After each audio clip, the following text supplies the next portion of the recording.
Chapter 22 is titled Murder. The great hall was almost empty. Michael Cassio sat alone at a table in the rear. Throughout the day he had waited expectantly for some word from Desdemona. There had been none. He was not entirely surprised. Several times that day he had seen Othello moving through the castle, a rage in his stride. Not even in battle did he display such emotion. Such anger did not bode well for Michael's future. He looked up to see Iago and his friend, Richard, approaching. Michael's spirits lifted. Iago was as close to Othello, if not closer, than Desdemona.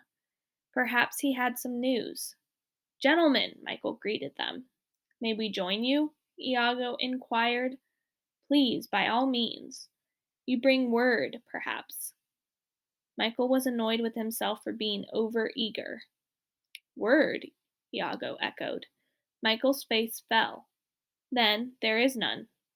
Word, Richard repeated sarcastically. Do you mock me, sir? Michael asked, irritated. This matter is no concern of yours.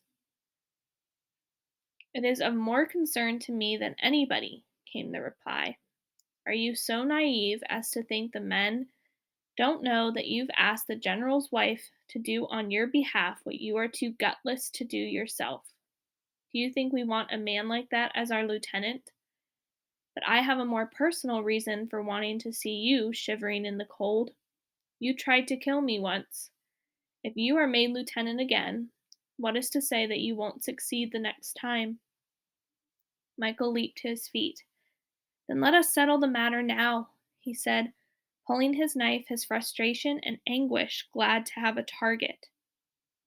Nothing would suit me better, Richard responded, pulling his own knife. Gentlemen, gentlemen, Iago shouted, stepping between the two. Michael pushed Iago aside. I know you mean well, but I see how the men look at me now. If I am going to regain my status and their respect, I must prove myself to be a man, and this one seems to have offered himself for the honor. Richard grinned, and in so doing was not alert to the speed with which Michael Cassio could move. Michael feinted with his knife to the left, and as Richard moved to defend himself, Michael thrust to the right, driving the knife into Richard's side. I am killed, Richard shouted, grasping his side and seeking to staunch the flow of blood with his hands. I am killed, he repeated, slumping to the floor. Men hurried into the great hall from outside. They surrounded Michael and the fallen Richard. Iago insinuated himself into the crowd, his knife held tightly in his hand at his side. No one saw him stab Michael with an upward thrust. I am stabbed, Michael screamed, grabbing his back. I am stabbed. He staggered and slid slowly to the floor beside Richard. Who has done this? Iago shouted, as if seeking justice on Michael's would-be murderer. Just then Richard opened his eyes. He looked up at Iago.